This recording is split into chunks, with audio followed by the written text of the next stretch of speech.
秋天的第一碗糖水，你们喝了没？首先我们准备100克莲子，给它清洗干净，直接放到锅里。这广昌莲子啊是不需要浸泡的，直接煲就很粉糯了。再加入2000毫升清水，然后调中火，先煲15分钟。然后我们再准备一个蜜梨，这种蜜梨呢它水分多，吃起来特别甜。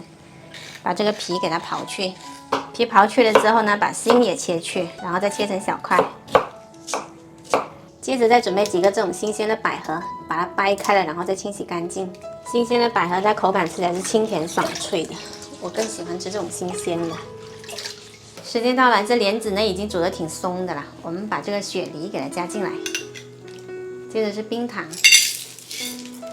然后我们再保持中火煮个5分钟。最后来把百合加进来，这百合啊不要煮久，煮个30分钟就可以了。新鲜的百合呢，我们就要吃它爽脆的口感，所以一定不要煲得太久。最后来少许枸杞点缀一下就可以关火啦。